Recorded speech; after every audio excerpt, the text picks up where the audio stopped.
We've been getting a lot of questions about artificial intelligence lately and how it's driving the stock market rally. And investors and people in general are questioning the sustainability of the enormous sums of money being poured into AI infrastructure, whether or not it's going to pay off, and whether or not they should even start to look for businesses to invest in at this point. Basically, are we in a huge bubble that's going to burst? And what do I do?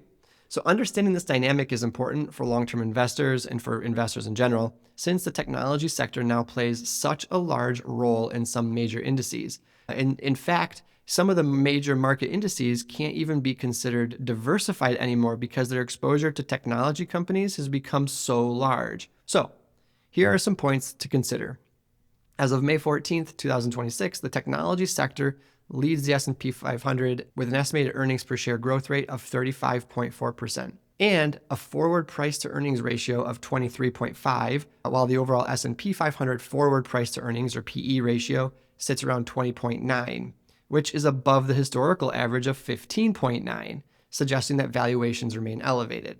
Elevated valuations typically indicate that there's a lot of interest in a particular area of the market, and it really should indicate that investors should be cautious and careful about how they allocate and think about investing, but it should not indicate that you should abandon equities or tech investing because typically elevated valuations represent an emerging area of the marketplace and it represents emerging types of businesses or growing businesses. So remember, elevated valuations are a caution flag, something to be aware of, but it doesn't mean abandon it or go to cash or anything like that because even when we're thinking about market cycles, markets can remain overextended on a valuation basis for a very long time. Markets are increasingly distinguishing between companies that can demonstrate clear AI profitability versus those with heavy unproven spending. And they are rewarding companies with strong revenue growth and penalizing those where returns on their AI investment remains unclear. So the narrative in early 2026 shifted toward concerns about AI disrupting existing business models. That was back in February and prompted that initial early sell-off this year.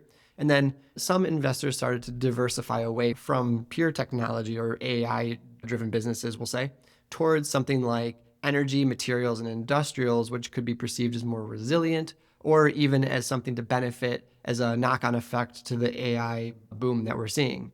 You'll see a chart here which shows some of what we've already talked about, but that will be technology sector earnings and valuations to help illustrate how premium valuations in this sector compare historically and compare to other sectors, which is central to understanding and thinking about, okay, how do I think about AI or technology as part of my overall investment portfolio, especially when compared to things like healthcare or materials.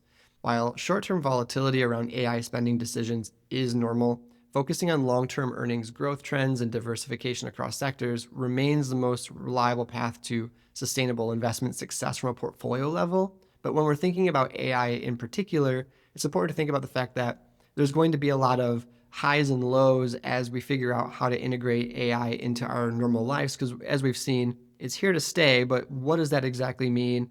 How impactful is it in your life on a day-to-day basis? And how does that translate to earnings for these companies that are developing these technologies? In particular, if you have questions about how should AI fit into your portfolio, because we're trying to figure out how to integrate this new technology into our life as a society, feel free to reach out. We're happy to have a conversation to think more deeply about how AI affects you and how you want to be exposed to it from an investment perspective.